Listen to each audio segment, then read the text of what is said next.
of Project Sanity. I'm your host, Richard, aka Progressive Greens, and with me is Nis, some co-hosts.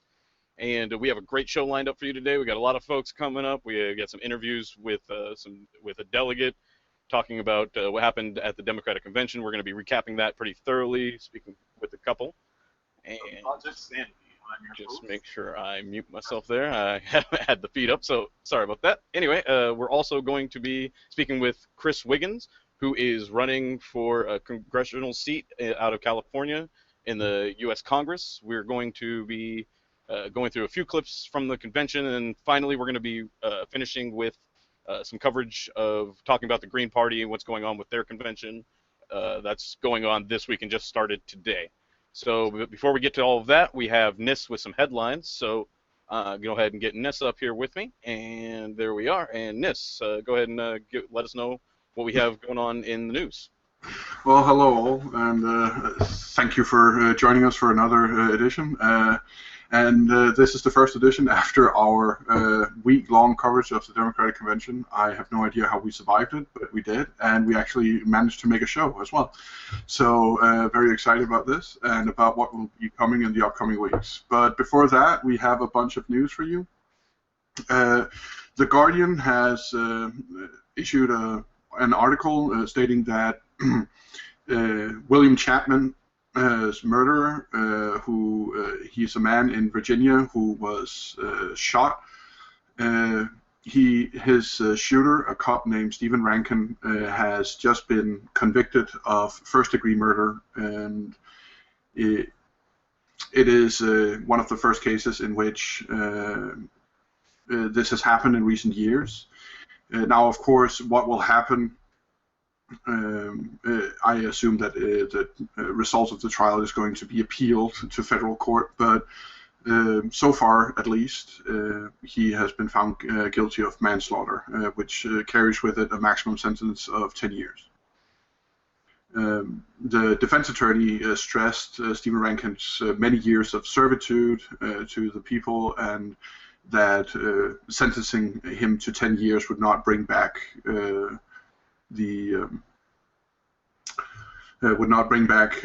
William Chapman, who was shot dead. William Chapman had been accused of shoplifting. He was unarmed. In his pockets, they found barely anything, and he was in a scuffle. According to the police officer, he was in a scuffle with him, fisticuffs, when the police officer drew his weapon and shot him. One of the points in which he stressed self-defense was that the taser was out of his reach, so he had no recourse but to shoot him. The prosecutor, however, characterized it as bringing a gun to a fist fight and saw it as overt murder to even consider pulling a trigger in this case. The jury was not allowed to be informed of Stephen Rankin having shot another unarmed man, a chef, an immigrant, some years back, but he was caught on camera, on his own camera, stating that this was the second unarmed person he had shot to the store clerk of where William Chapman supposedly had committed shoplifting, although nothing was found on him.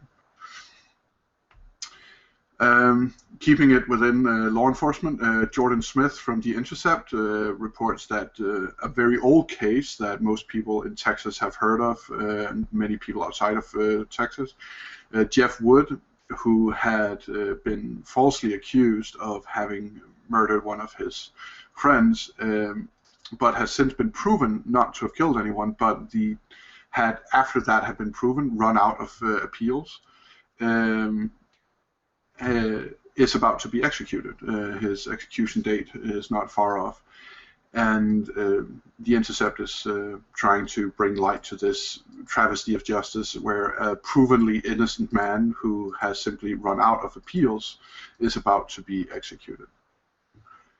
Also from The Intercept, John Schwartz and Lee Fang has written an incredible article on Citizen United and how Citizen United has made it possible for outside money to come into the elections in the United States.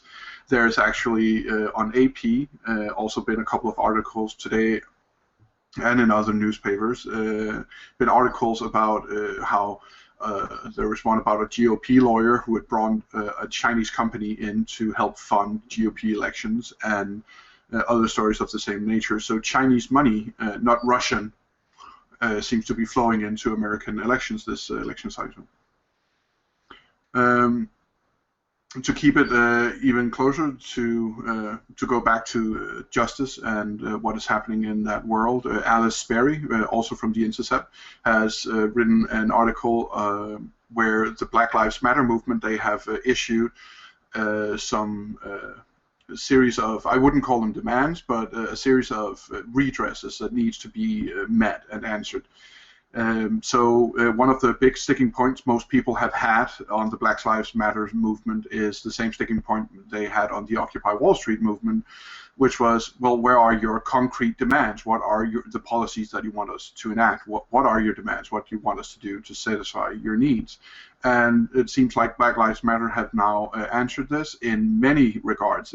They are not just talking about criminal justice reform. They are talking about a redress which my skimming through of their points would address the issue from as many points as possible. You can see quite a few notes taken from Michelle Alexander, among other inspirational sources.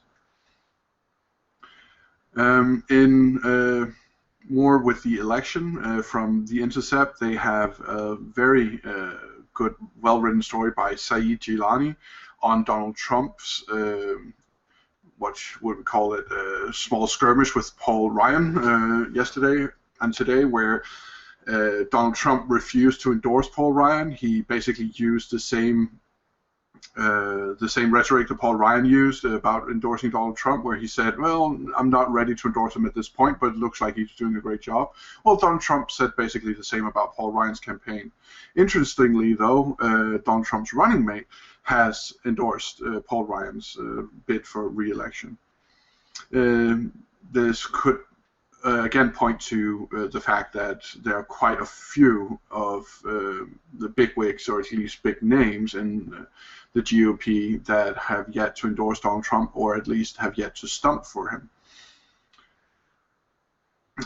In other news on the election, Microsoft has pitched a technology, among others that they've pitched it to is Politico, the famous website and web paper that breaks down election numbers. They pitched to them a facial expression reading technology that can be used at political rallies to read the facial expression of thousands of people at the same time and give you an overview of this. And this goes to show you that Big Brother doesn't need to be the government. Google and Microsoft seems to be doing quite a good job on their own. Of course, it's not the technology in itself that is the problem. It is the utilization of it. But this is, yet again, a piece of technology that in the wrong hands can be abused. And I would believe that if this piece of technology reached either of the two big parties, it would be in the wrong hands. In other election news, and also a topic that we are going to touch on quite a lot today, Democracy Now! Hosted a debate between Robert Reich, who endorsed Bernie Sanders but has now started campaigning for Hillary Clinton, and Chris Hedges, who also endorsed Bernie Sanders and is now campaigning for Jill Stein. If you have not seen this debate yet, go into our video description, find the link for Democracy Now!, and you will see a very interesting debate between two very intelligent and eloquent, unlike me, eloquent people. And very breaking news on the AP wire, Lisa Lera and Catherine Lucy has done an amazing breakdown of how Hillary Clinton is now wooing a new group of voters, Republicans. It only took her a week, but it didn't even take her a week. She had an interview with Charlie Rose the day after the convention, in which she immediately drove not just to the center, but quite to the right of it. Throughout the Democratic primary, she did everything to basically write the word progressive on her forehead, and was fighting with Bernie Sanders over being the most progressive, and she refused that she in any way had been pulled left to the left by Bernie Sanders, and that she was the same person she had always been, and she had been elected on that, and that she was a center-left, and she emphasized center. The Democratic Party is a center-left party, seeing it as a centrist party, which is in line with the Bill Clinton vision of the Democratic Party, the New Democrats, but not in line with the FDR Democrats or Bernie Sanders Democrats in any way, shape, or form. But she is now not only positioning herself for independence, but is doing everything she can now to try and claim Republican voters. So there you have it, folks. Hillary Clinton immediately running from the base that Bernie Sanders had gathered, and that is now on by Bill Maher being called unpatriotic for not voting for Clinton or working for Clinton getting elected. And the latest bit of news is also off the AP Wire, where Donald Trump is reported to have accused Obama for rigging the general election. He's gone off him trying to, quote-unquote, help Bernie Sanders by claiming that Hillary had rigged the primary. He's now saying that Obama is rigging the general election. Now, Obama is, of course, in every way, shape, or form, vehemently opposing this notion. But taken in context with the New York Times piece that shows some commentary from the Trump supporters at Trump rallies, which shows the reaction to when Donald Trump says that that Obama has been the most divisive president in recent history, how he's divided up the country and split it in two. I would put that on Fox News, CNN, and the two political parties, not on Barack Obama, President Obama. But the response from his voters was quite emphatic, and used the N-word among others in their opposition to hearing Barack Obama's name spoken. And to hear him now already accusing President Obama of rigging the general election before it's even properly underway, well, you can see he's gearing up to keep the anger going post-election if he should lose it, if he should lose the general election. So yeah, that's the news that we decided to cover today, and that hasn't really been covered much by mainstream media yet, with the exception of the one Trump story. Richard and Dave, if you want to get in here and comment on any of this. Yeah, I just wanted to hop in, and it's good to hear of a conviction when, in such an instance, like you mentioned at the top of the news. Not enough of those, in my opinion, but one is more than none, which is the going rate, more or less, despite the more ridiculous situations that we've seen in quite so many circumstances. And even in the North Carolina shooting, where the man was running from the police after getting pulled over, resulting or from something to do with a brake light, that guy still isn't convicted. He's currently on house arrest, so it takes a long time. Justice doesn't seem to be swift in these situations, and as you mentioned, it'll probably go on to appeal, so hopefully those turn out in an appropriate way, I suppose. But I find it interesting how when it's not a police officer, then the rhetoric is, oh, what will it serve to put him in prison? It won't bring that person back to life, and he's been a good citizen and serves the civic society. But when it's an ordinary citizen who may have also served the civic society, it's throw the key away. He murdered him, or she murdered him, or whatever. an interesting flip of the script Absolutely. that happens. And then you also mentioned the facial recognition. I thought that was interesting. That will definitely help certain politicians, I can imagine, like Hillary Clinton, be able to pander more real time. You know, she'll be able to look at some sort of heads-up Well, display. she doesn't have an audience at her rallies, so she can't use it. I suppose. Well, I mean, she'll only need minimal processing strength, it appears. Yeah. Yeah. I couldn't believe some of the. I've seen some of the pictures. I mentioned some folks have seen it on Twitter or elsewhere of how the media is reporting the rally, and then if you zoom out from behind, what the rally actually looks like, and along with lots of other things that we've covered or that we're covering, it's feeling more and more Orwellian. I hate even going there, but at the same time, it's just it feels ridiculous. Like, at what point do we stop pretending that we're obviously they're trying to manipulate us? It feels like I've heard others here at Project Sanity describe it as like a commercial. It feels like a commercial, and it's getting more and more over the top and more ridiculous, and not in the comical, messing with Sasquatch kind of way, but No. more in the head-on, apply directly to the head type way. Yeah.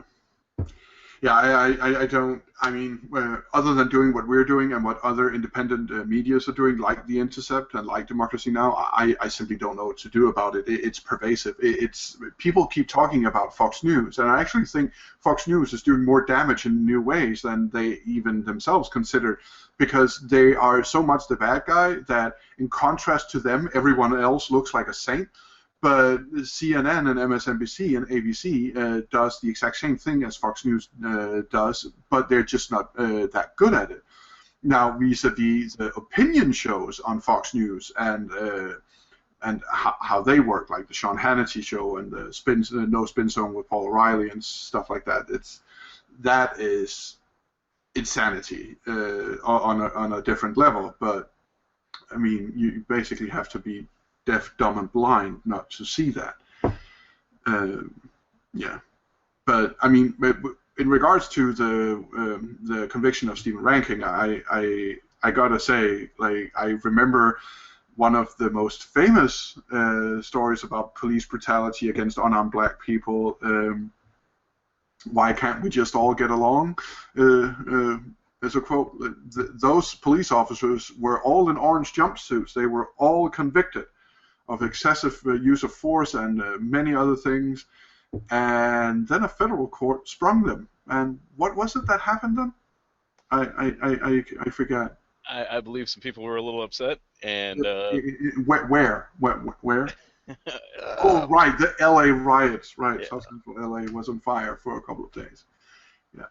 So ideally, hopefully, we can avoid any situation like that. And I've come to the conclusion recently that it makes sense how we've managed to get worse in what seems in a lot of different areas as a result of exactly what we're seeing pounded into our face this election, which is we just picked the less bad choice. And so long as you just have to be less bad than the other person, then as long as both people are getting progressively more bad, then it just gets worse. And there's no reason to get any better, because all you have to do is be less bad than the new worst person, which Trump has set a new bar for how bad an opposition candidate could possibly be. Mm-hmm. Oh, which, I mean, and Hillary did the same thing, only superseded by Trump. Yeah, and speaking of Hillary, there's a piece out there floating around social media that they've tried to dress up as being a pro-Bernie person who's now pro-Hillary, and there's this very long post about why was I against her so much? Oh, it's just all right-wing propaganda that the left is now endorsing. It's like, no, she's a basically honest and good, intelligent woman. Why was I so opposed to her? I was just caught up in the entire Bernie thing, and it's like, no, you're not a basically honest person when you mischaracterize your position on almost everything and then change your mind as the opinion polls change on the subjects. You're not a basically honest person when you go, I landed in Bosnia under sniper fire. No, you didn't. You were in Bosnia. That's impressive enough, but you had to add under sniper fire. You were not under sniper fire. it was just misspeaking, misremembering something that didn't happen. I mean, just I'm sure Brian Williams has a great explanation for it. She can just use one of his. Yeah. I just really, and with also the FBI Comey came out and said basically couldn't confirm that she told the truth to anyone except for the FBI. Didn't want to back the idea that what she was saying in public matched what she was telling the investigators, and everybody that saw what he said and saw what she said, CNN, all the fact checkers all broke it down, and yet she's still out there going to rallies. She just went out to one yesterday and probably going to go out to more in the future, saying, "Oh no, he confirmed that whatever I told you guys was the truth," which is the just counterfactual to reality in such a way that it's even the Washington Post wrote an article saying that they were kind of taken aback by the boldness to stick with something that had been so roundly called basically a lies in as many ways as you can through the news, which makes it to where I can't trust, in my view, can't trust either one of the candidates, which should seem to me to be a more perilous situation than it seems that the media wants to paint it as. It's like, well, yeah, Trump's really bad, but Hillary's not as bad, so we should be thrilled to be able to pick her and knock out that whole first woman president thing too while we're at it. Instead of, wait, these are two terrible candidates. What is wrong with our political system that Yep. these are the two that we nominated? That should be basically all the media should be talking about from now until November, and let the horse race sort itself out on its own, in my opinion. Yeah, we basically have the choice between a rock glued to a head and the second Nixon. It's like I look at this and I despair because it's going to be more fracking. It's going to be worse for the environment. It's going to be more flip-flopping. Like Hillary Clinton has never had an opinion that she couldn't run away from 2 minutes after she voiced it. It's going to be more of everything. Now, the question is, what are we going to do about it? And that is hopefully some of the things that we're going to examine in the pre-recorded interview with a former Bernie delegate and with Adair in the later hours. But before we get into all of that, do the chat have anything they want to discuss? Yeah, well, you check in with chat. Just to remind folks that we're waiting on Christopher Wiggins, who is running for a seat out in California for the US House of Representatives. And he's just running in a meeting currently, and hopefully he's able to join us before too long, so we'll go to that. But what we'll likely be doing is going to that interview that Nis mentioned with Chad, who is was a delegate, national delegate for Bernie Sanders, and is also a well-known figure over here in Washington as far as in the Democratic political circles go. And so we're going to get some of his opinions about what happened during the convention, as well as some thoughts about where we can go from here. We'll start with the first half, and then if Chris Wiggins is able to join us, we'll break that up. If he's still running behind, we'll go ahead and finish out the second half of that and come back with Chris. But just want to remind you and thank you guys for tuning in, watching us either on the Benjamin Dixon Show channel or if you're watching us on our new channel over at YouTube/Project Sanity. I want to thank you, and thanks all the folks that have subscribed so far. And we're working on getting some more stuff up there. It looks like the interview is just about ready, so we'll be going to that just momentarily. We'll make sure to get that sized up for us. And before doing that, Nis, go ahead. I was getting through some plugs there. No, there's lots of conversation, just no comments or questions that is easily taken a hold of. But in the interest of plugging, my mind just shut down. In the interest of plugging, go to projectsanity.org. It's a redirect to our YouTube channel, or just go to YouTube/Project Sanity and find our channel. If you like what we do, go there, subscribe.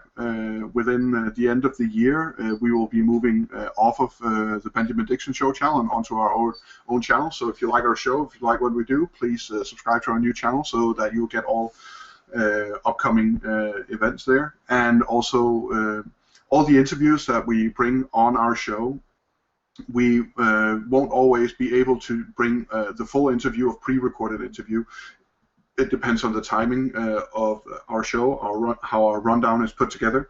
But the full interview of any interview we do will always be up on our channel in its full and unedited version. So if you want to be able to have access to those as well, you should go to our channel on projectsanity.org.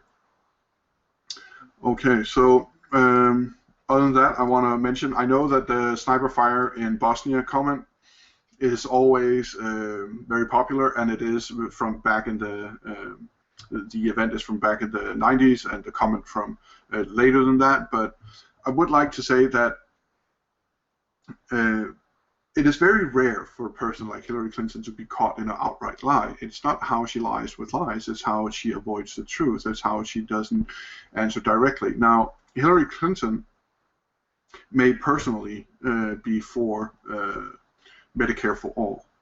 She may be for the public option, but she never fights for it. She's never voiced for it. She may be, in the 2008 election, she was pro-gun and pro-gun rights. In 2016, she is pro-gun restriction laws. And it's in her bid for Senate, and in 2008 as well, she believed that a marriage was between a man and a woman, and in 2015 she's all of a sudden for it. These are the things that about Hillary Clinton that makes her untrustworthy. Now people can say, oh, but everyone can change their minds.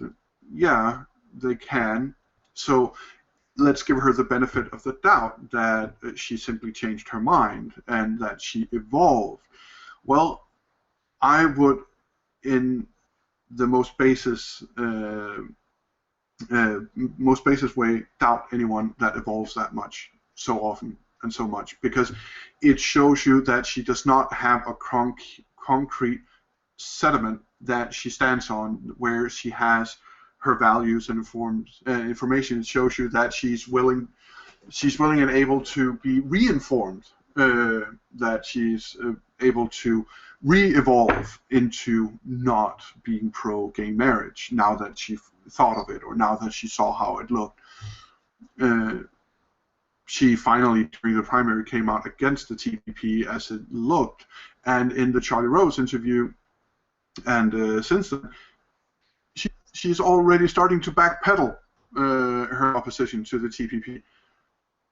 Yeah, it's reasonably, one of the things that's been the problem in my view with Hillary's statements and how she handles either changing of positions or when she quote misspeaks is she's notorious and habitually uses the "I'm sorry you're offended," I'm sorry you didn't understand what I meant, I'm sorry that those types of apologies that wouldn't pass the muster on a third grade playground is habitually what she does. And if you look at her apologies, go to the apology for Iraq, the apology for Nancy Reagan, the Nancy Reagan comments, the apology for any of those things. You look at them and you look at the types of apologies. If she even says I apologize or I'm sorry, it's in that kind of context. And when she changes a position, like you mentioned with gay marriage, she doesn't give us the substance about it. It's like if I I think Brandon used the story. It's like basically I was a young kid.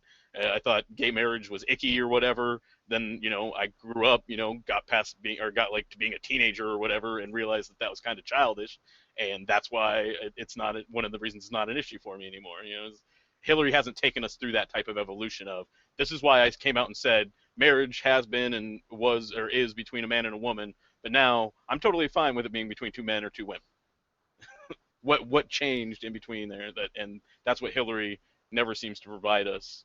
Whatever position is changing, like for instance TPP, it's like I thought it was the gold standard, and now I'm against it ambiguously because of some things that I can't articulate or let you know or show you as an example of this is why I thought it was the gold standard. Then I saw this, and now I think it's not.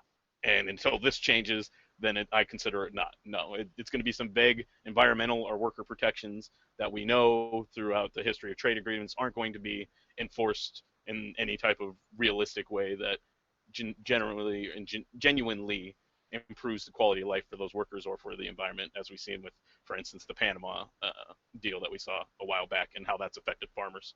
And we covered that a while back in one of our previous shows. But with that, I'm just going to go ahead and Dave, if you want to get that chat, and then if you want to do me a favor and just expand it so that we don't get the double logo going there, that would be excellent. And then we'll go ahead and we'll watch that along with you guys, and we will come back between there, and hopefully Chris Wiggins will have joined us. Otherwise, we'll go ahead and get into the second half. So just a moment, and we'll get that ready for you. Until then, just want to thank you again. This is Chad Lupkes, Washington delegate for Bernie Sanders. Also, been working for the pro Bernie campaign for a while. And so once we have that ready, we will get that up there. Just give us a moment here. We should mention that Chad has been loosely affiliated with us in the past, and he has helped out a little bit with us. And that we are going to help him make a show on the other side of the convention when he's caught his breath. So that's just in the interest of full and fair disclosure. Okay, Dave, roll it.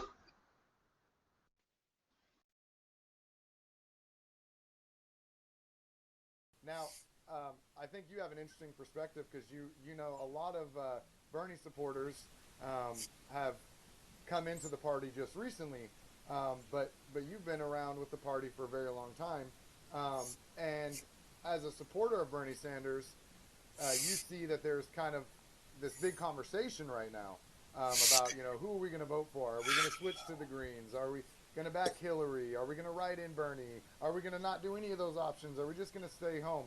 But I kind of want to know, personally for you, can you, in good conscience, support Hillary or the down-ticket Democrats as part of a defeat Trump tactic, or as a part of a Dems are better than reps tactic? Well, the way I answer that question whenever I'm asked is pretty much the same. How I vote on my ballot in November is my business, just as how you vote on your ballot is your business. I have my priorities. I have my top issues. I have my personal relationships with a lot of these candidates, and I have my constitutional rights to vote. So does everybody else. What I would say is that everyone needs to feel however they are comfortable voting. I'm not going to be somebody who says you have to vote for a particular candidate or you have to vote against a particular candidate. Personally, I hate voting against something.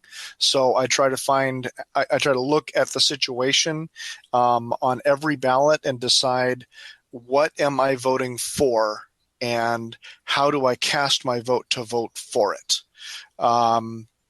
Looking at the difference between the top two nominees for the major parties, I can see a big difference, and I can see what I would be voting for in terms of,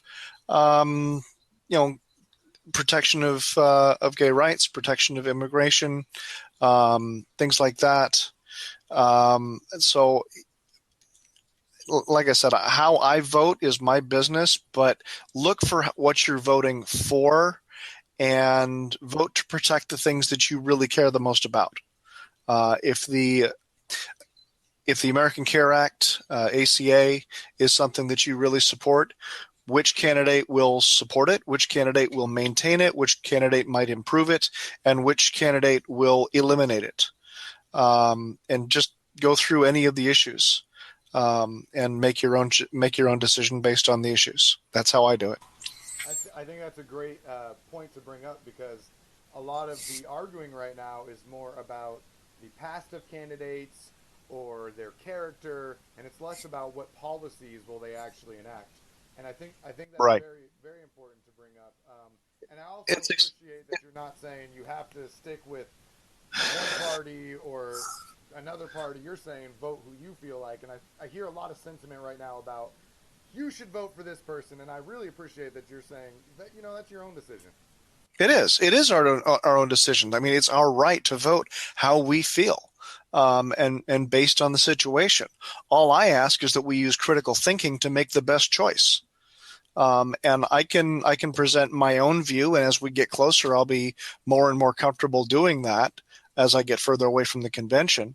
But everybody has to make their own choice, and nobody should be forcing anybody else to move one way or the other based on issues that might not be their priorities.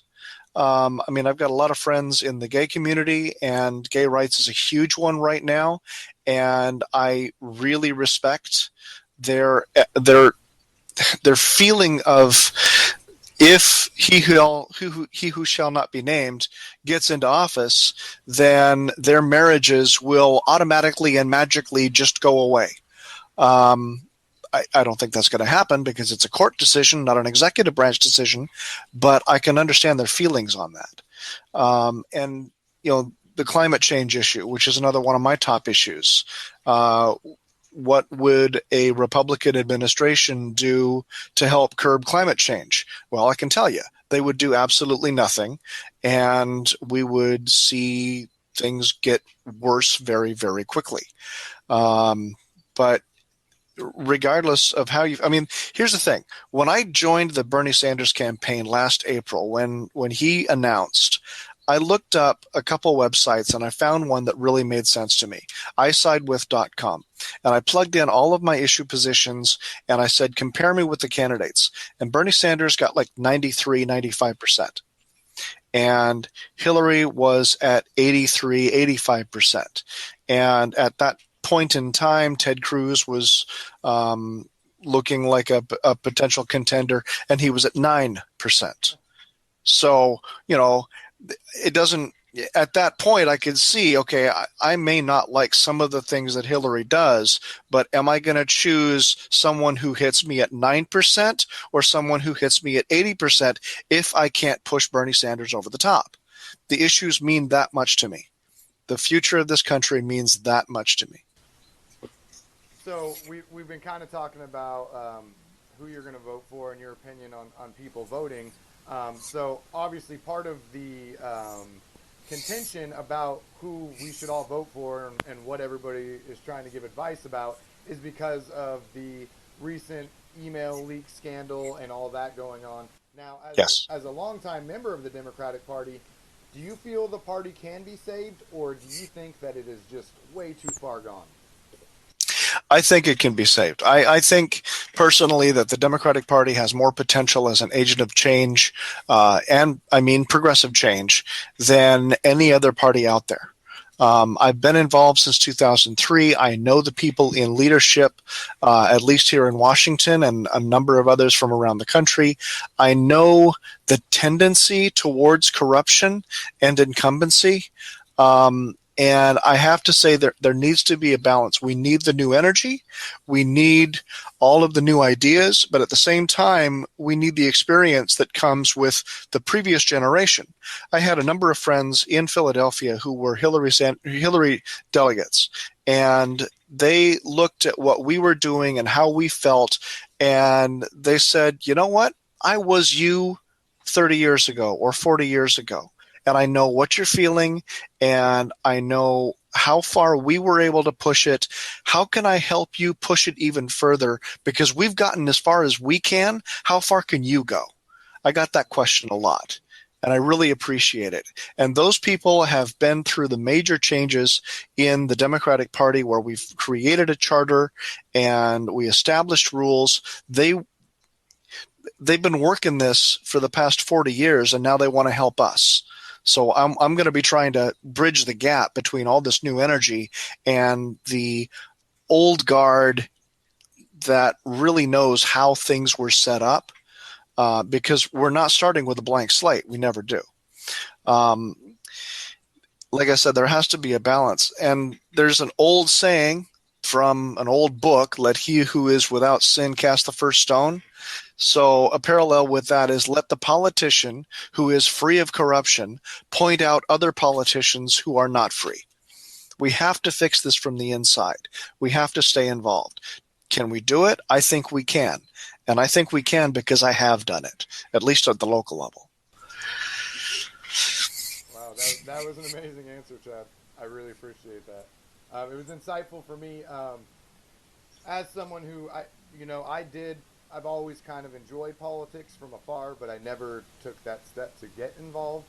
And I feel blessed that I do have a mindset that I want to stay involved, but I feel like there is a lot of people that are kind of going to fall out. And so I think it's awesome that you're talking about how it is beneficial to stay in this game, and that there is a chance that we can save the mess that's been made, or clean it up, and we can be the Yeah. janitors.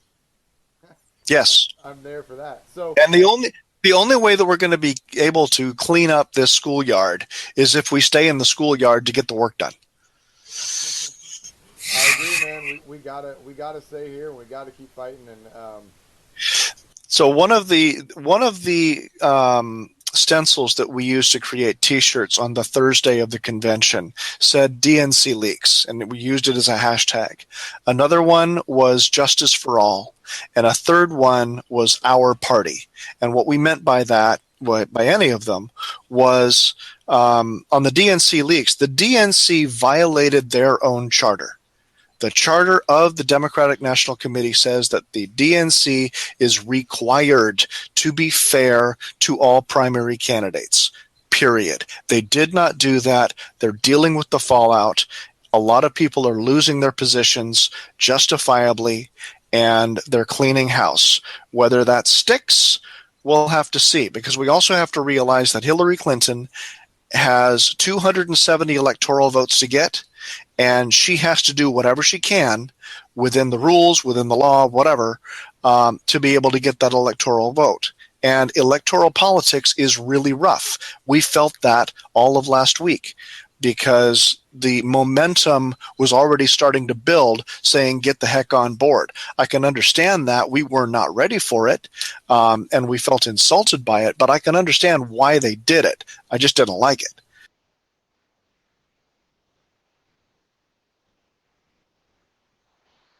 All right, and there you saw Eric Miller with Chad Lupkes, and you saw Chad's feelings on trying to change the Democratic Party from within. He mentioned some things like if you want to clean up the playground, you got to you have to stay out on the playground, and I think he brings up a lot of interesting and valid points about working within the Democratic Party. And I think we're getting Eric set up here. Just got to get his camera oriented so that we can see him all well and good.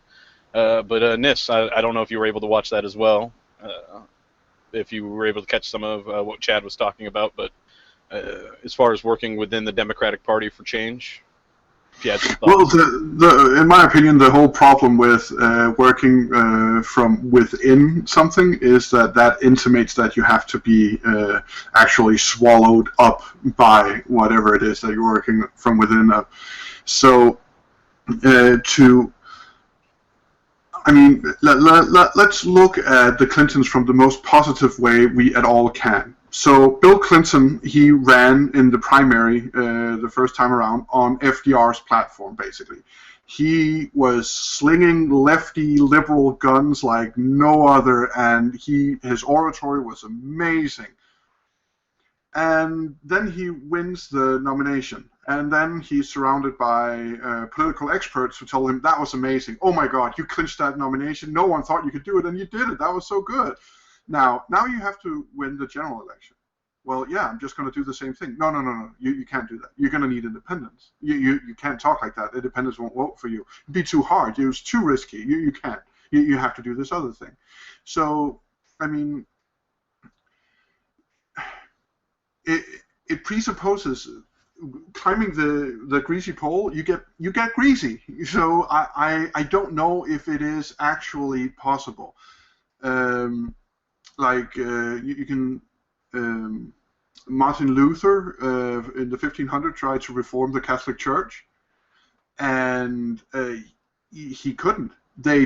After Protestantism had been established completely as a new version of Christianity, they tried to do some reforms in the Catholic Church afterwards, after the fact, but the reform never really came around, and you had like the Catholic Church. It's basically only with this Pope that the Catholic Church entered the 1900s, and came close to entering the 2000s. So, I mean, I don't know. I won't say that people who are working to reform the Democratic Party are working in vain, and that what they're doing is ineffectual, because I don't know how much worse it would have been without those people in there, without the Elizabeth Warrens and Bernie Sanders and the truth tellers and that tells truth to power and who campaign and advocate issues no matter how popular or unpopular they are. But at the same time, I got there is a comment from Joy Spatz. We need a third, fourth, and fifth party. I believe that is more than reforming the Democratic Party and making it into what, let's say, 30% of the population would agree with it should be. I would rather have a party that represents that 30%. I would rather have a overhaul of the electoral system so that it's not a winner-takes-all system. Yeah, I think that's the issue that we face, is that in reality we don't have an opportunity for viable alternative parties. All they do is they weaken, unless you manage to get them to divide up among equally, so that you're taking away from the major two parties at, at a rate that's consistent with each other, so that neither party gains an advantage as a result, due to the first past the poll and the other electoral foundations that we have. So really what we're looking at, the viability of the Green Party resorts on either kind of the model that you mentioned as existing outside of the main church, forcing eventually on a very long time horizon as some sort of pivot toward to capture some of the new reformations pointed out by this new movement, or to supplant the Democratic Party, to replace it in the two-party system with the Green Party. And so from that perspective, it looks as though we're analyzing, is it easier to replace the Democratic Party with a new party that has a new foundation of building of power structures, as to avoid the greasy pole, as you put it, or do we use the fact that there's already a pole within the Democratic Party, albeit greasy, and throw enough bodies at it until we degrease the pole that way? to just totally butcher that analogy and just beat it. Yeah. Well, I gotta say, I think there's room for a right-wing party in America, so the Democratic Party should stay. I'm not talking about replacing it. Like, there's a need for a voice for right-wing extremism, but there should at the same time also be a leftist party. Now, in my opinion, the Republican Party, through gerrymandering and through dirty tricks, had been able to make sure that an absolute minority has stayed politically in the majority in the most absurd cases. So that means that the Democratic Party is continuously losing. They're selling their soul to lose to the Republican Party, which is underrepresented in comparison to themselves. So I would rather say that what we should do is actually say, okay, the Democratic Party has almost half of the power in the country, so let's force them, by continuously costing them even more elections through the Green Party, let's force them to reform the system so that they can politically exist.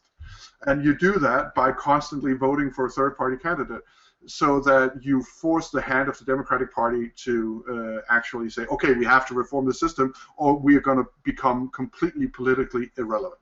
And I think what that takes, and I do want to make sure to get Eric in here, since he did actually talk with Chad, and so I want to get his opinions, and it looks like he's got his cam set. But I did want to mention that I think it's a two-prong effort, in which you need to have a faction of folks that are diehard supporting of the Green and the alternative, because they believe that's the only way that we can clean up the mess.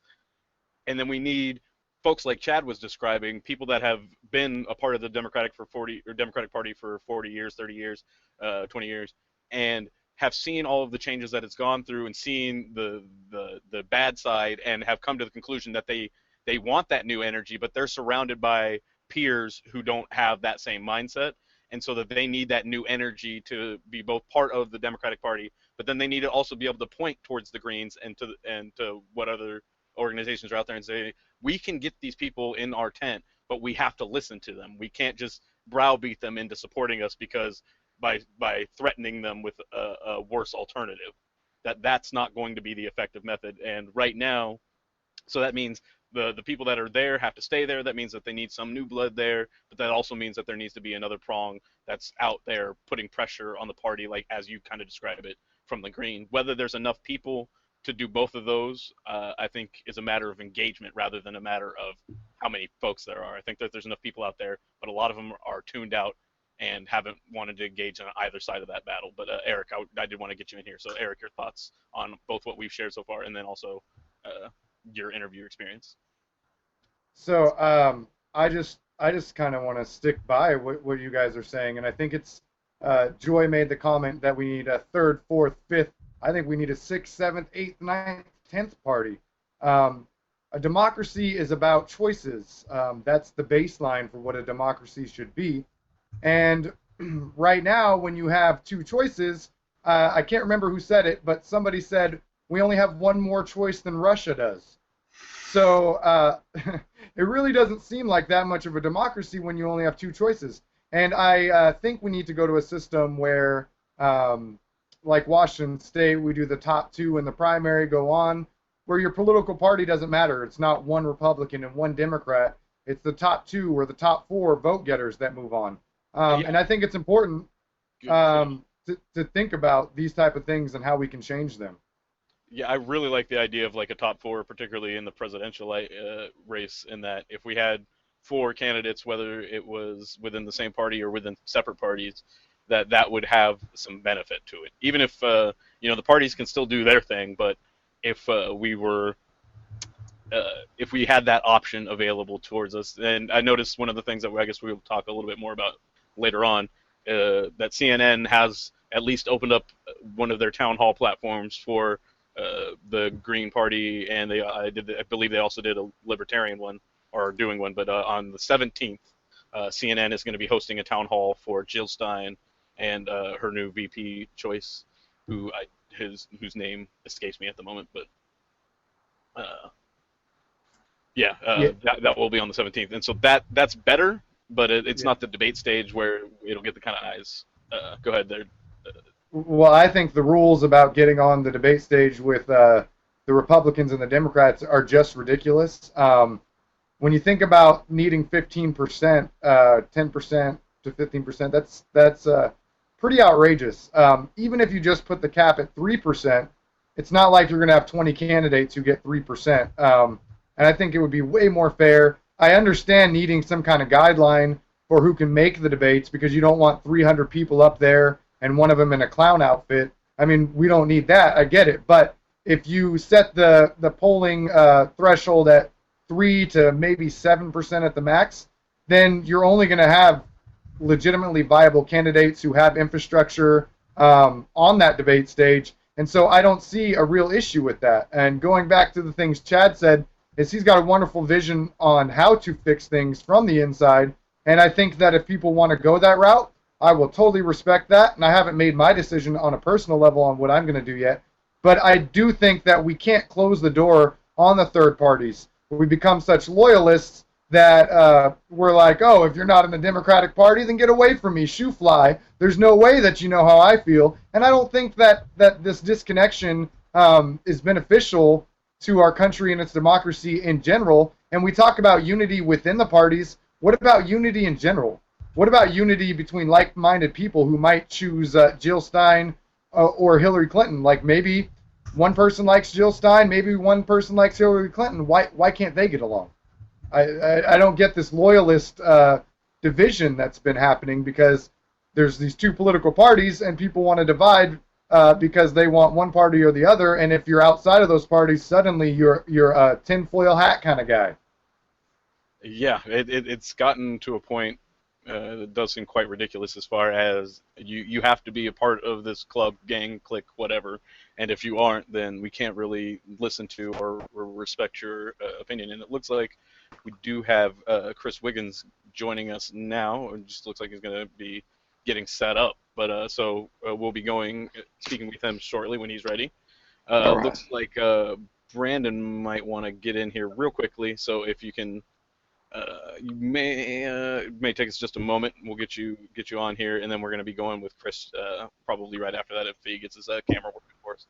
Okay. Yeah, I just wanted to say something while Chris gets set up. Make sure he has enough time to get everything.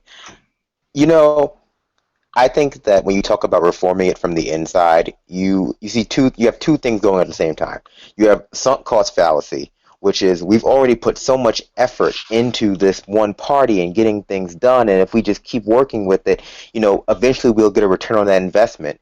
And then two, you kind of have that overestimation of your own capabilities and your own influence and how far you can actually get. And I think, and when you're talking about cults or salesmanship, the worst thing you can do is assume that you are smarter than the system, that everyone who came before you who got corrupted was somehow just inherently less capable than you are. Because the truth is, you don't sell your soul all at once. You don't sell your soul. You don't just wake up one day and go, I'm going to sell the devil my soul for, this car. You sell it piecemeal. Devil asks for pieces of your soul, one piece at a time, until one day it's pretty much all gone, and then he asks you to go out and get more people to sell him pieces of their soul. It's a pyramid scheme, and so it's that kind of mentality that keeps people going in. And the first piece of your soul is signing up and saying, well, I'm going to be a part of this system. I don't agree with it. I think it's broken. It does a lot of bad things, but I'm going to support it by giving them myself. They can count me amongst their members when they tell people, well, we have 100,000,001 Democrats. And so, that's just really all I wanted to say about it at the time being. All right. No, I think that's you bring up some interesting points, and I think it's going to be a discussion that's going to take more than just a few minutes or even a few hours or a few shows. It's going to be going on all the way through November, and I'm sure long after. And I know Dave actually had a pre-set up piece that he wanted to do to introduce Chris to us. So Thank you. I want to go ahead and let him kind of take over for this moment here, and then I think he'll be going to you shortly, Chris. So just be ready. But Okay. until then, I think Dave, you have the floor. Thanks, Richard. Thanks for. As soon as you unmute. My mic is on. Oh, Dave, you're muted. I'm muted on Hangouts, but I'm live. I'm live on the air, so I got to get all my buttons pushed. I'm good. Hey guys, great show so far. Really enjoying the conversation, and looking forward to the deep dive into Green versus Dem. And I know that our next guest, Chris Wiggins, has an opinion about that. He's a loyal Democrat, and I put together. He and I met at the March on DNC LA rally, and I put together a little piece introducing you guys to Chris, and then we'll bring him on. So Thank you, Dave. I'm going to bring that up.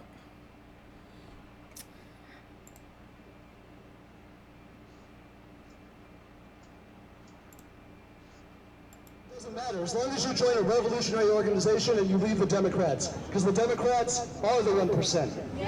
They're the ones who screwed Bernie. So on Sunday before the DNC in Philly, 100 or so dedicated Bernie Sanders supporters converged on LA's City Hall in solidarity with 68 other cities across the nation. Speakers included organizers and activists of various groups, all looking to either leave the Democratic Party or change it from within. One Democrat looking to see the party keep its progressive values is Chris Wiggins, California native, inspired by Bernie Sanders at 18 and now at 28, running for the US House. Awesome. How you folks doing? Thank you. Hang on, Chris. 2 minutes on the video. I'm doing well. How you doing? Hang on one sec, Chris. Obviously. Okay. Right? I feel cheated. I know a lot of you feel cheated, right? Corruption happened, all right?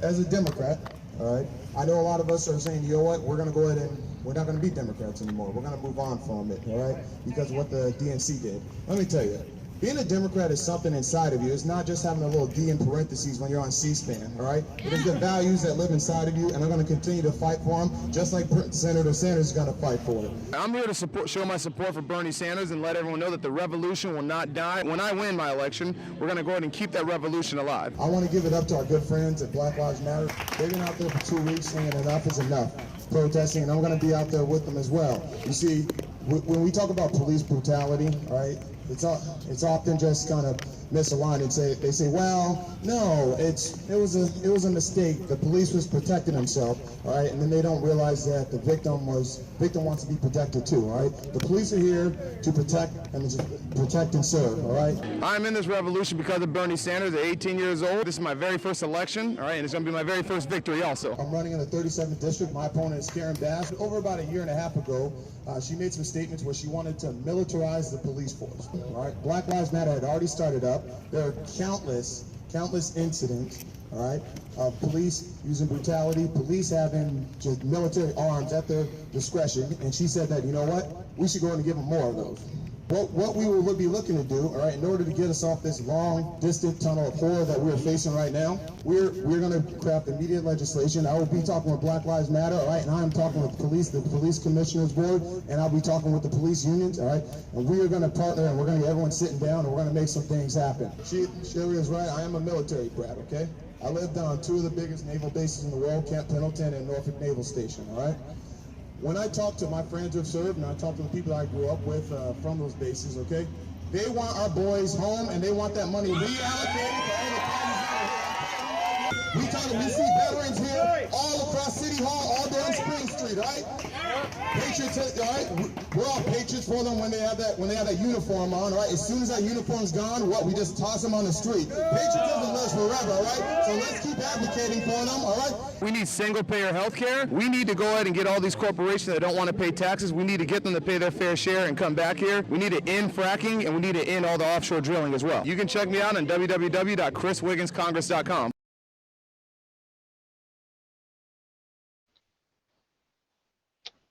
Okay, I'm going to unmute myself here. Oh, there we go. Oh, wait, let's do this. Oh, there it is. I was just going to say, Chris, you're going to need to unmute yourself. Yeah, Chris, well. your turn to unmute. Everybody needs to unmute.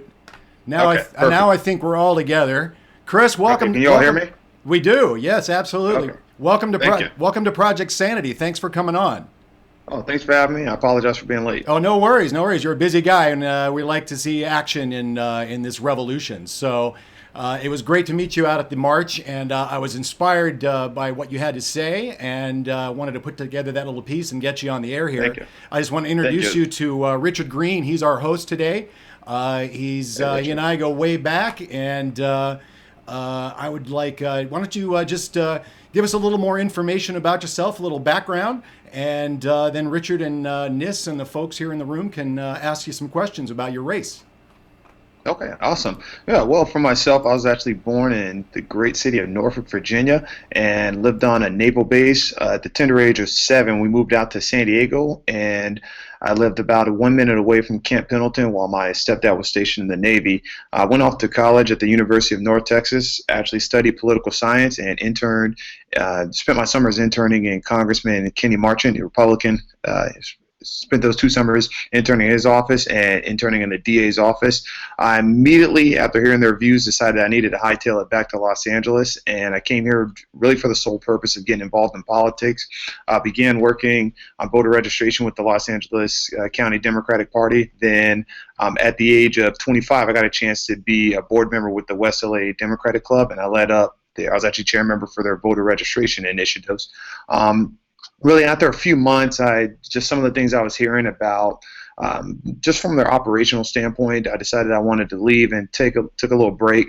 Then in 2015, I got to thinking about, hey, this political bug has hit me, and I can't really give up. And a lot of people that were telling me that they really need someone like me to assume leadership. So I just got to thinking around, and I was like, all right, I think it might be time to run. So, I've spent the last 5 years since I've been in Los Angeles. I've worked as a recruiter. I currently work for Hulu. Previously worked for the Walt Disney Company. So I know a little bit about getting people jobs, and I hope that can transition and carry over. Excellent. That's an interesting story you've got there. And Thank you. some of the questions that I know that have been plaguing some folks is one of the first ones that comes to mind is Mhm. okay, you're up against an incumbent that you did manage to make it into the top two, so congratulations on that, Thank by you. the way. Thank you. Absolutely. But how do you see yourself overcoming the big task of trying to take on an incumbent in a race like this? Definitely, yeah.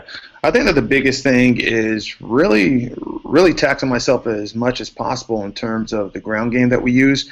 That's right now we're going to about 3 or 4 neighborhood council meetings per week. We're doing every weekend. We're spending time doing some neighborhood door-to-door blitzes. So a lot of money's been spent on materials to get the word out there.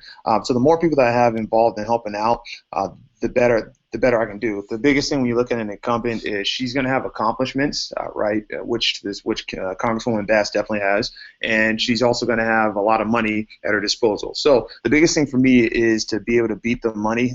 Money kind of allows you to reach a lot of people through advertising, billboards, and etc.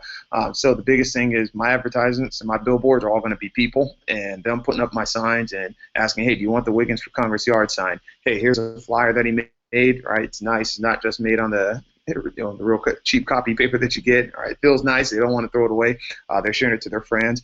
So doing that and getting out to the neighborhood council meeting, I'm using that to overcome the money side of things. Right, that's going to be a daunting task, but it's old school. We like it, and it worked for Joe Biden back when he was running for Senate. A little bit, obviously, Delaware is probably smaller than this district is, but if he can do it, I can do it too.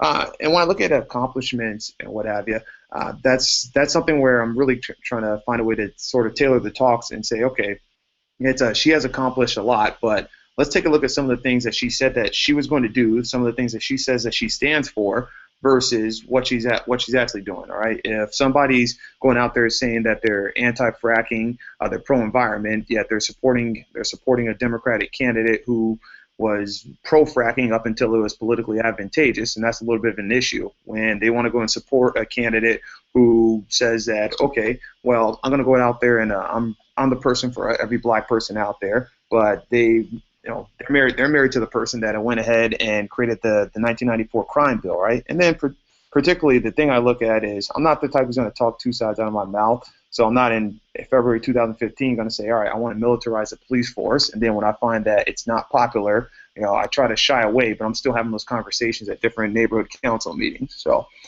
so really the biggest thing is kind of looking at her record, looking at what she says, and looking at what she tries to enact. So it sounds like, from what I've gathered, that she at least is seen as a reasonably progressive candidate, but what you've found by looking closer at her record is that it seems as though that's more of how her rhetoric that she uses, but when it comes down to crunch time and actually getting these things done, like you mentioned with the militarization of the police, that she takes a stance that does not necessarily line up with the groups that she's purporting to be supportive of and be advocating for, or on their behalf at least. Oh yeah, this is correct. Yes.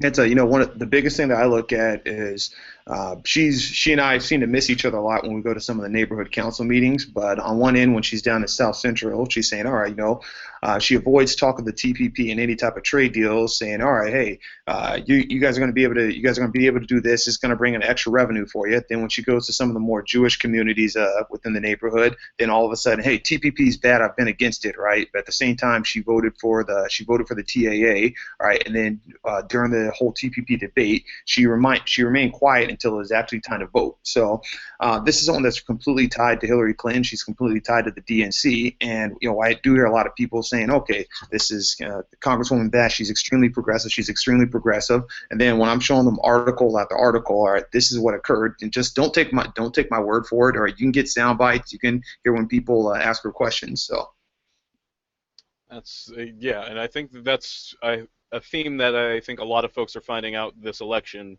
is that for too long we've basically taken either a D by the name or whatever the signifier may be, as that I can trust that they have X, Y, and Z positions and that they follow through with them when confronted with that situation. But we've realized, especially, it's been highlighted so much over the last congressional sessions of how that doesn't actually line up. We saw in the Carolinas with Democrats siding with the transgender bathroom bill. We've seen the Trans-Pacific Authority for fast-tracking the TPP. Several Democrats signed on with that. And Yeah. and so on and so on and so forth. The examples are out there, and I think one of the burdens that we're really coming across as citizens is how do we stay informed about all this? How can we possibly, how does somebody know what's going on in California's 37th district and know the difference between your opponent and yourself? Like, how can we get this type of information? And I appreciate you doing a show like ours, which is one of those avenues, and this I view is one of those important things. But what other steps are you taking to try and address that both locally and then in that you can possibly assist other Democrats that are in similar situations to you, or people who want to run like you are in the future? What kind of tips or information can you provide them about how you've been able to get that message out? Yeah, definitely the biggest thing. And if I can just go back to your question, just you're asking how. All right, so what are some of the ways that we can get a consistent message across and really kind of spread and really spread, well, what's the word I'm looking for? Yeah, so sort of spread the news in regards to our campaigns versus our opponents' campaigns. Is that what you're asking? Yes. Yeah. Yeah, definitely the biggest thing. Yeah. So I say that the biggest thing is really like I've been doing with the neighborhood councils. Like I really gave them like fleeting thoughts like before I became a candidate. Just I was like, all right, well, this is sort of like a situation where you have 40 people or whatever, right? You go to these groups that are about 1,500 people strong. You can look at some of the charter Democratic clubs as well. I think that the biggest thing is meeting with them, discussing things with them, speaking to them, and allowing them to help carry the message is going to be huge. So what I've done, like outside of using those avenues as well, is Facebook. Facebook has been great.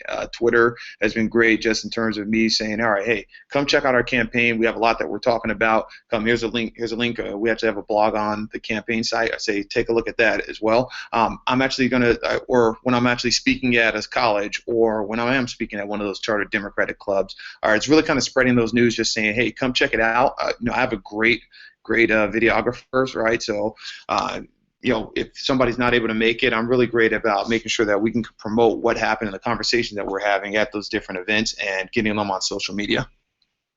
Yeah, it sounds like getting engaged is utterly critical. That you have to be out there, you have to be seeing people, and as you mentioned, without the money to do it through traditional media outlets, you just have to. People have to see your face, and and like going out to the event where Dave ran into you is a great example of how that happens. And I'm glad that we were able to connect as a result of all that.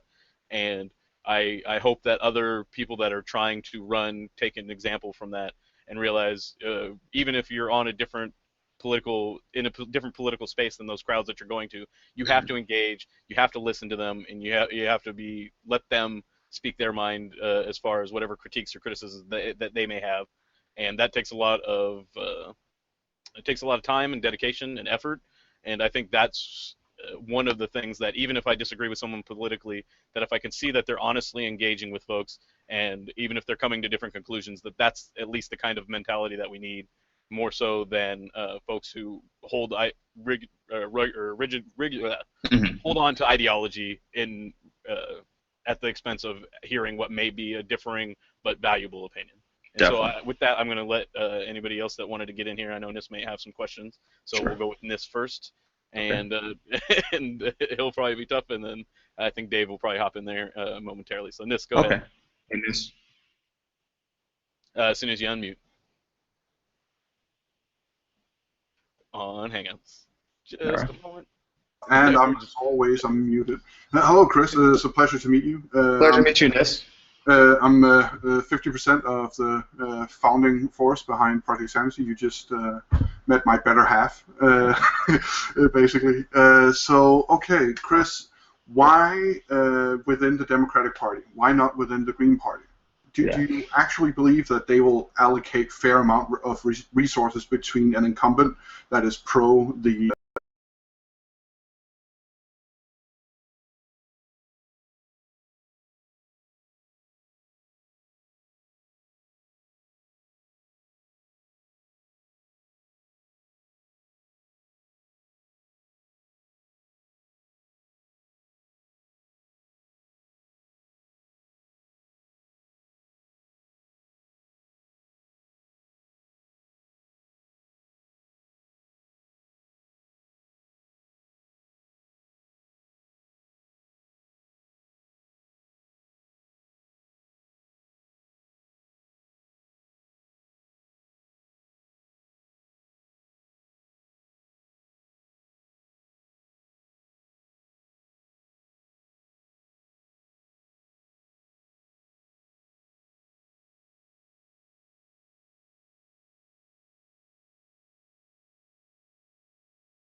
Folks, sorry about that. We are back to Project Sanity, and here is Nis Peterson. There's just a minor glitch. A computer completely crashed. We're still here with Chris Wiggins. He was kind enough to stay here with us. We had a really cool chat while we were off stream. Chris, so you spoke a bit about fracking and the disproportionate impact of it on inner city in the Los Angeles area. Can you talk some more about that? Yeah, definitely. Yeah, so like when you look at it, it's when there's these are infrastructure issues, right? Well, part of it is we got to stop fracking. We need legislation to stop fracking in general. But if you look at the situation in Flint, right? Flint's an overwhelmingly black city. I wouldn't be surprised if that same situation were to occur here in California because we allow this methane to really taint the water, right? And typically, in my household, right, it's I didn't grow up with the most amount of money, so we were getting money from the tap, right? We couldn't necessarily afford to keep going and get the nice Dasanis and Aquafinas and all, so we were getting water from the tap, right? Like it's a situation where the first place where the infrastructure is bad and where it's crumbling, that's going to hit the inner city. That's going to hit the inner city, right? When they're doing fracking, right? All that gas, methane, everything like that, every type of additive and particle, right? It goes directly into the pipes that afflict the most poor communities. So it's a situation where we need to look at stopping fracking. We need legislation immediately. We can't have. I mean, it's an environmental concern, just first and foremost, that we need to get rid of. And it's a selfish, like the greed that kind of comes with doing this fracking is an issue too, right? So that's something that we don't need in society. So we need to get rid of that, right? And then the second part of that is, all right, we get rid of fracking, right? There's areas where the water is impacted within inner city, right? And it doesn't necessarily have to do with fracking. It has to do with situations where the pipes are crumbling, right? And they put like a lot of additives on it or what have you, right? And then the bad bacteria within the water attaches to those additives, right? And then boom, you're getting more poisoned water. So that screams to me, all right, well, once again, you're being cheap with the additives or so. But the very first thing is let's get infrastructure. Let's get the infrastructure fixed, all right? Let's allow clean drinking water and clean bathing water to get into every type of community, all right? And then that even expands further. I don't know why I'm pointing behind me because it's not behind me, but you go down to I took a visit down to the municipal plant. I think it's down there, or around Carson or what have you. All right, we need to make sure that we're giving them all the resources possible. So now I see it as a situation where it's an environmental concern and it's an infrastructure concern, and we need to really be spending as much revenue as we can to make sure that people are living. Are living the best, all right? I don't think that your income or what you can afford as far as housing should impact the type of public options that you get to clean water. No, it seems like water should be just a basic right of men. Yeah. Not that people shouldn't pay some expense amount on it, but it should be something that everyone of every income group can afford to readily shower, shave, drink. Yeah. Like, I mean, that just makes common sense. Yeah. Oh yeah. But so you are running.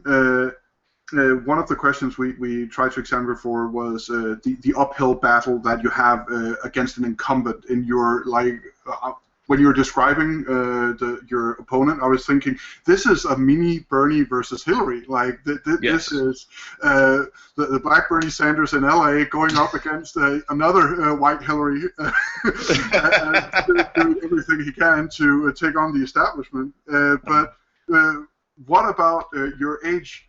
Is your age, are you encountering ageism when you're out there, when you're meeting the voters or when you're talking to people of influence on election? Definitely, yeah. I definitely am experiencing ageism, and part of that is due to, I guess, my youthful look. I mean, I certainly don't feel that young, but my youthful look and, I guess, baby face or what have you is a bit of an issue. And then when they're actually able to say, hey, you know what, how old are you? Not, all right, what are your views? Or, where can I check out the website? Just how old are you?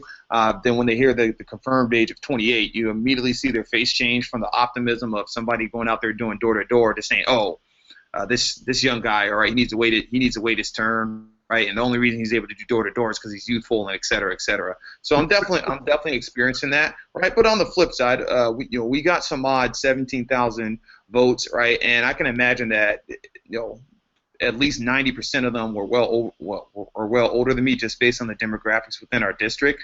I think that we need to look at a situation where we can really examine kind of what age means, right? I hate to go to some R. Kelly age is just a number or anything, but it's Jay, this might set me up for Lloyd Benson to be able to go ahead and come back from the dead and say, hey, Jack Kennedy or so. But look, he got elected to the House at, I think he's about 29 years old, and I'll be 29, or just about 5 months shy of 29 if I were elected. All right. So the biggest thing that I like to tell them is that leadership's not based on, hey, you know what, you're 35, you're 36, you're going to be a great leader. So, right. You look at it, you can be a second lieutenant in the Air Force or in the Marine Corps at 22 years old, or you can lead a battalion at 24. So if we can trust someone so young and who's well trained and who's well versed in everything to go ahead and protect us overseas, I don't see why at 28 I wouldn't be able to help advise a president, because that's really what someone in Congress is going to do, and create laws. The things that impact us the most right now are a lot of issues around young people. If you look at the Democratic platform, when we're talking about student loans, that's something that hits close to home. I mean, and when we do go back to the Black Lives Matter, right? When we talk about that, okay, I'm 4 years removed, basically. Not even 4 years removed. There's still people within my demographic and age range which are the target for the police officers. So all of these issues really hit me close to home. So I feel like I'm the best representative to talk about it. Okay, yeah, and just for our viewers to know, before this interview, we looked at some of the age groups in the House of Representatives, the US House of Representatives, and there's several times where the youngest member of the US House of Representatives has been 24 when elected and 25 when actually taking office. This has happened several times, so having young representatives in the House of Representatives is not a new thing. So drop the ageism. Young voices from either spectrum of the political spectrum, not too far right, please, and not too far left, but is needed. Like, we need to hear those opinions. We need their insight, because I doubt that until Bernie ran for president, he knew what Twitter was. And I think, okay, so we have a couple of comments from chat, if you don't mind interacting a bit with our live audience. Oh, definitely. I don't mind at all. Okay, so David Martin asked, what does Chris have to do with the entertainment industry? Definitely. Hey, David. So I actually work at Hulu. So I'm actually a recruiter here within the technical program management space. Prior to joining Hulu, I actually worked at the Walt Disney Company, where I supported ESPN and Disney ABC Television Group. I was a recruiter there, so I got a chance to check out the ESPN downtown facilities a lot and spend a lot of time on the studio. So that's about as far as my entertainment background goes. Okay, thank you for that. And we have more of a comment that I would like your response to from Rochelle L. She commented on your young age and the ageism you've met by saying, it's not wait your turn, it's more like, hey, we need more time to corrupt you. Yeah, well, I definitely think that when you look at the politics of the traditional path within getting into office, it's, hey, you start interning at 22, you go work for maybe someone in the the assembly, or so someone in the state legislature, or maybe you're lucky enough to get a job working for someone in the House. So you gain all of their connections. You learn about some of the interesting ways that they do things, and then they say, okay, we see you as a party loyalist. So here's all the revenue. Boom. All right, this person's going to retire because they want to go get a higher office, and then you can go in and take over their position. By then, you're really you're drinking all of their Kool-Aid, you're using all of their talking points, and you're taking money from their donors, and you're already within the system. Luckily enough for myself, part of my entry into politics was obviously interning in a Republican's office, so I saw the ways not to do things. And then when I came here and started working with the Los Angeles County Democratic Party, I heard a lot of views that were from like the 1930s or so, and I used to call them conservative. I called them conservative liberals. So so they're definitely trying to get you in a situation where they can mold you into saying exactly what they want. And I've gotten a lot of pushback from some Democratic officials, including those within the West LA Democratic Club that I was a chair member of, asking me, hey, why are you running? So. Okay, thank you for that. Okay, so I have a final question, and then Sure. we have to wrap up and move on Okay. to the last part of our show. Okay. Chris, right now there is amongst the Bernie Sanders supporters a huge schism between getting in line behind Hillary, or at least getting in line behind the progressive Democrats, and saying, no, choosing lesser evil is still choosing evil. We will go with the Green Party, please. And I'm thinking, I work with a lot of people who has a view on the Democratic Party's history, especially on minorities. So my question to you is, as both your personal history but also politically, why the Democratic Party? Why not the Green Party? Definitely, yeah. I'd say that the biggest thing is I look at continuity. Like I got in this race as a Democrat. I came back to Los Angeles as a Democrat.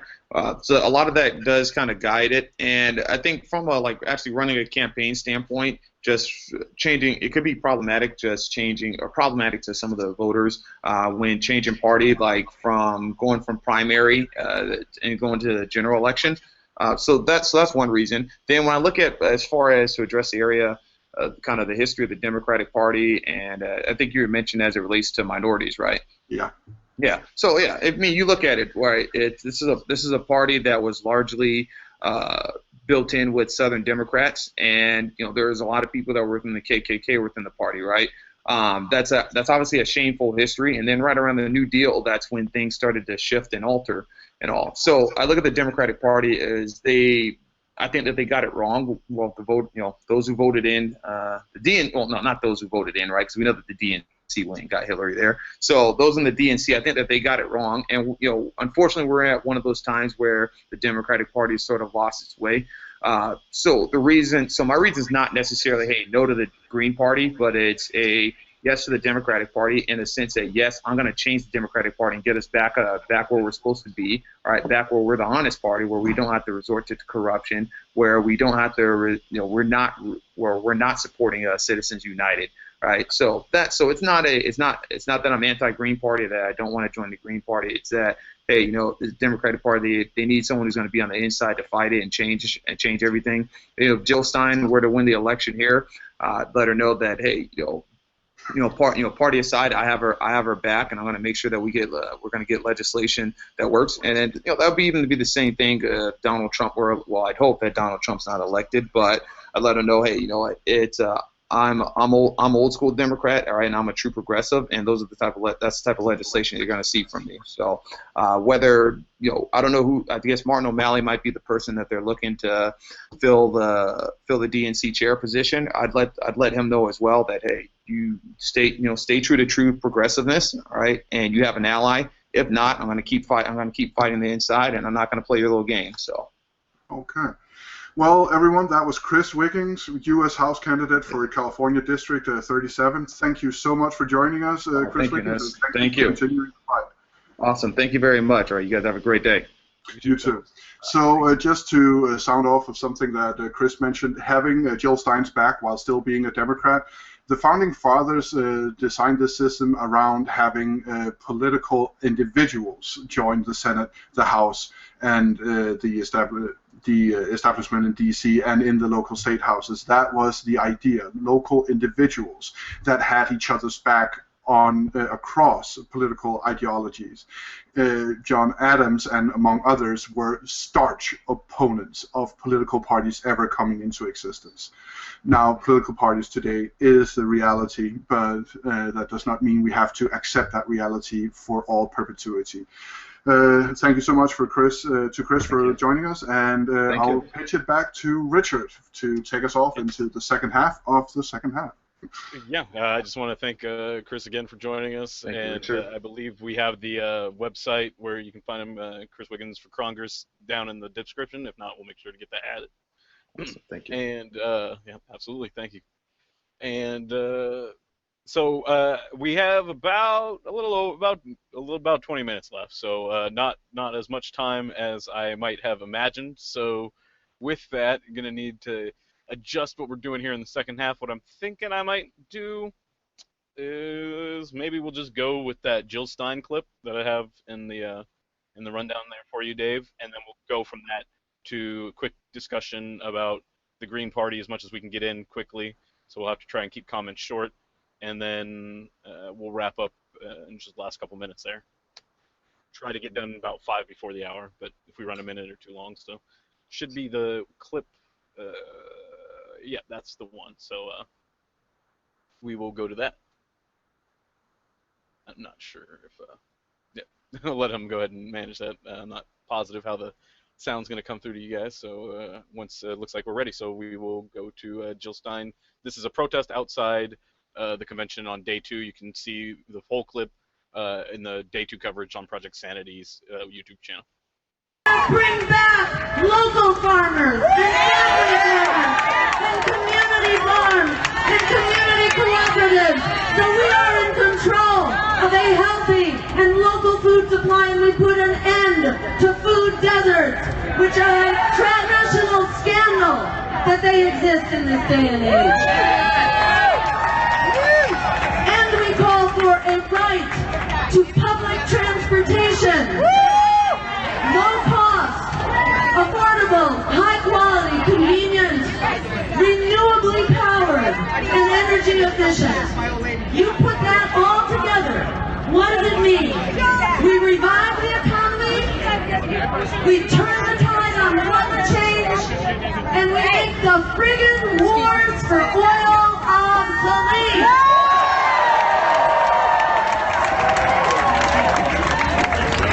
Which is a critical part of this future, this just and sustainable future. Since 2001, since we started these wars on terror, it has cost us $6 trillion, that is $75,000 on average for every American household. What could you have done with $75,000 in your household? They keep this a secret. This is why they keep voices like mine out of the debates, because we will call them on it. Donald Trump and Hillary Clinton, they cannot stand up to the light of day on their militarism, on their warmongering, on their waste of our precious resources. It's more than 50% of our discretionary budget that is going to these wars. But what few people know, the next biggest item in the budget is 7%. Okay? 54% on the military, and then a bunch of little footnotes around it. We have a military budget which is bankrupting us economically, socially, and morally, and making us less safe, not more safe. When they ask you, how can we possibly afford free higher education? How can we afford health care for everyone as a human right? How can we afford affordable housing, not gentrification, but housing we can afford, determined by our communities? How we can afford that is that we stop squandering trillions of dollars on a war budget that is making us less safe, not more safe.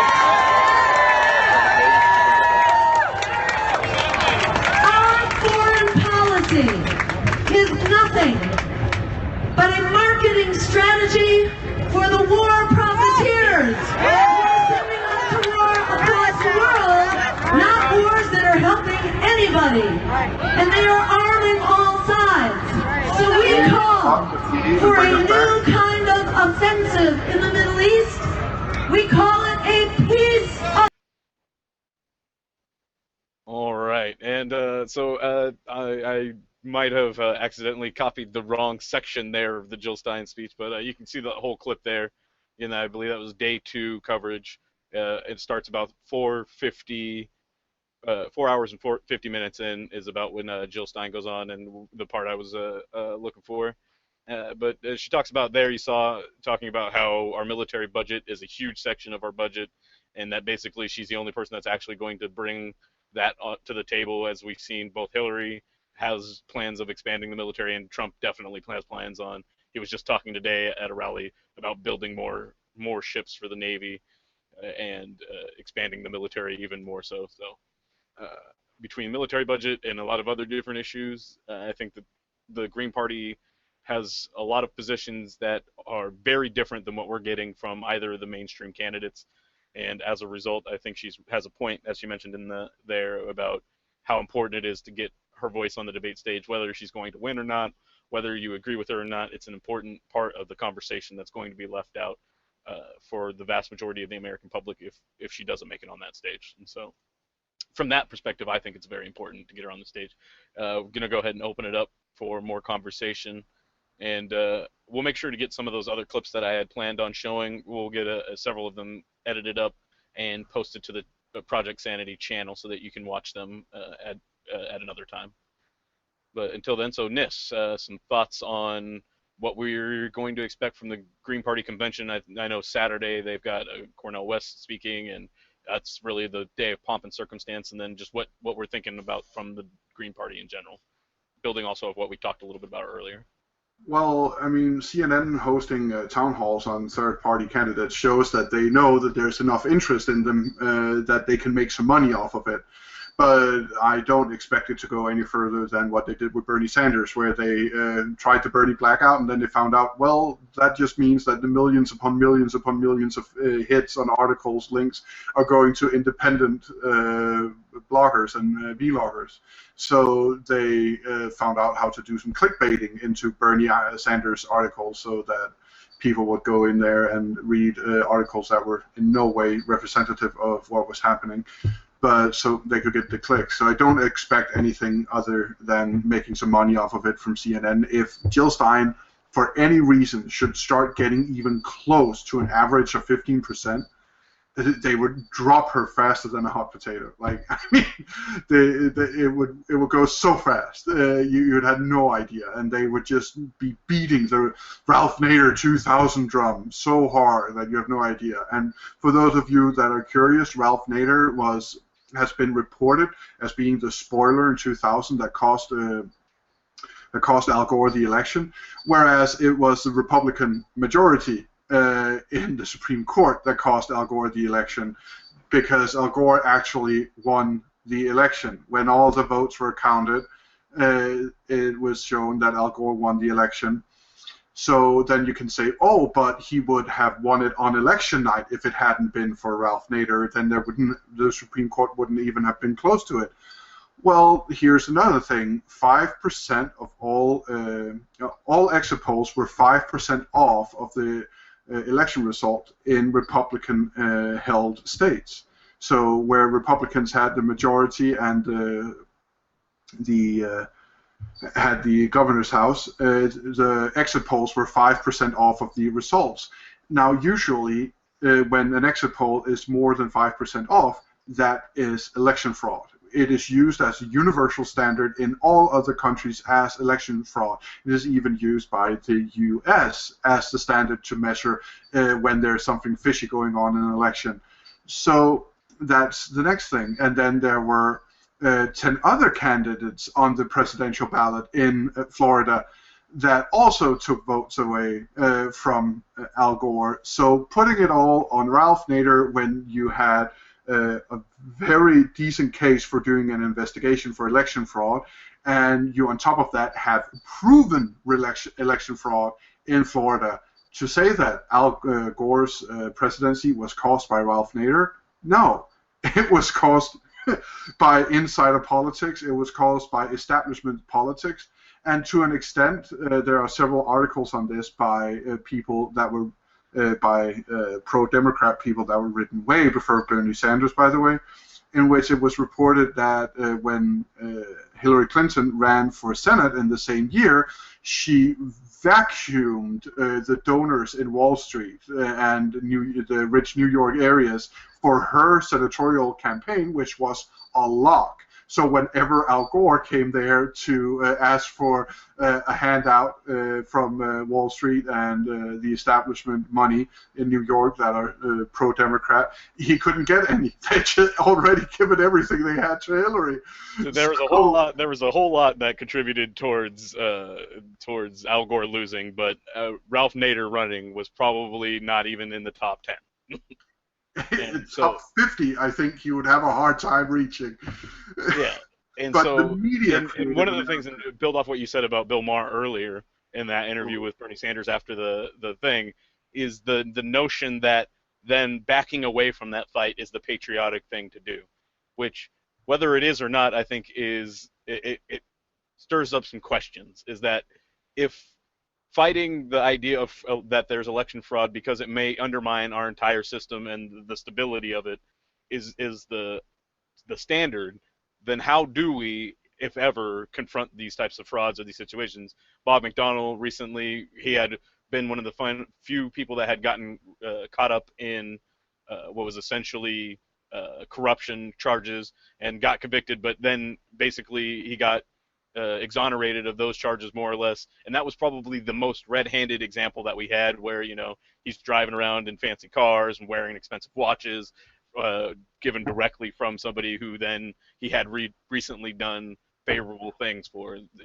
You would have to be totally inept to how politics functions and how bribery and all that, what the legal ramifications are, in order to get caught any more red-handed than he did, and he got off. And so I think for fear of undermining the legitimacy of our system, that we're not challenging what seems to be gross and rampant fraudulent activities from the local, the state, the federal level, in a variety of different situations. And it's frightening to me in that I don't see how we get better from here. If this doesn't cause people to freak out, I don't know how we get motivated for an improvement, other than if Bill Trump Maher inspires it as a result of losing epically. Bill Maher actually saying that anyone, that the Bernie supporters that will not vote for Hillary, that they are unpatriotic.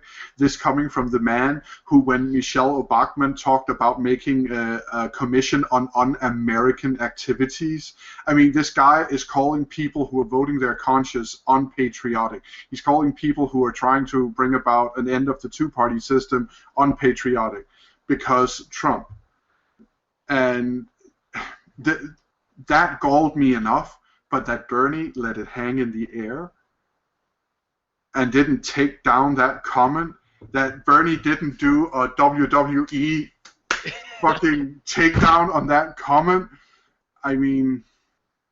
Yeah, I think Bernie is a savage when it comes to staying on message, and I think he was drilling on how he sees our revolution moving forward and taking, regardless so much of party, as in, if we just run all of the local elected offices and it's people that have a very similar set of ideals or mindsets, whether they've called themselves a Democrat or they've called themselves a Green Party or they called themselves something else, socialist, alternative, or any of the other groups that are out there, that if we're just at every level of government, if we're at the school boards, if we're at the congressional level, if we're at the Senate level in our states, for dog catcher and everywhere else, then we can communicate with each other. The people that have been gathered around Bernie and have been gathered by the movement, when we get in rooms and we talk about things, we naturally come to agreements and conclusions, and even if we don't all agree exactly on something, we can come up with a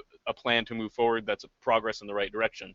The problem right now is that we're in Google Hangouts or chat rooms or on web pages or on Twitter, and we're not in political office. If these same folks, regardless of how they denote themselves, all find themselves in political office, we can start to make the kinds of changes and make the kind of progressive movements and bring those types of ideals into reality together at that level, far so more than we can in the independent media level or just out in the streets. Although the out in the streets has a big role when it comes to community gardening, community policing, community engagement in general. And so to that degree, I can see that I can defend him in that way, but I really wish he would have said something about the unpatriotic thing. It was just weird hearing Bill Maher call somebody unpatriotic without irony. That was just like, you realize that. Yeah, but if you've watched Bill Maher even spottily the past 5 years, like the past year and a half, he has gone off the reservation. Like his bigotry towards Islam and Muslims, and his hard-on for security in the face of this terrorist threat. And now that we've seen the actions in France, we can now finally take all these detractors who are saying that, like, he's sounding like Trump on everything to do with Muslims and Islam. And he then has an objection to the wall being built to Mexico, but like, yeah, I don't know what's been with Bill Maher. I already thought that he was a bit too vitriolic in his the way he talked about Republicans during the Bush administration. But I mean, the past couple of years, it seems like he's gone nuts. And I just wanted to mention, I believe you might have used the turn of phrase "off the reservation," which I have been informed is not an appropriate turn of phrase to be using. Has an ugly past. I won't go into detail, but I'm used to. It's one that I know my parents. I grew up with them using it all the time, and other folks. So it's one that I've been removing from my lexicon as well. But so I'm sure you didn't intend to offend anyone. Oh, I have no idea what you're talking about. So please educate me and other completely perplexed people. Apparently, and I'm only a vague recollection. I just remember basically getting the slap on the wrist, and so I remember that part. But essentially, it refers back to a time when Native Americans were basically abused when they left the reservation areas, and so of course, yeah, okay, that was thoughtless of me. Yeah, sorry about that, everyone.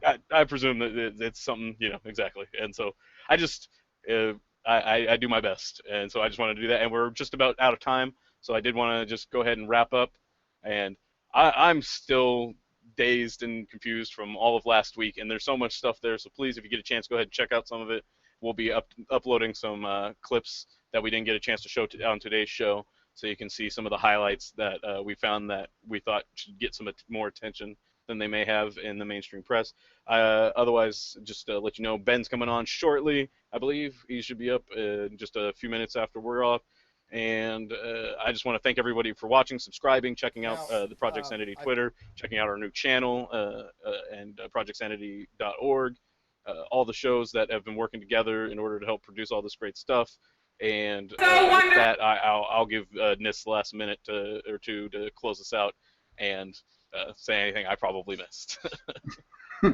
Well, I don't have that much to add, my friend, other than to say that Project Sanity is about giving a voice to people. If you want to have your voice empowered, reach out to us. If you want to help others empower their voice, go to our G+ page, Project Sanity. We have a community there where we're trying to build something step by step.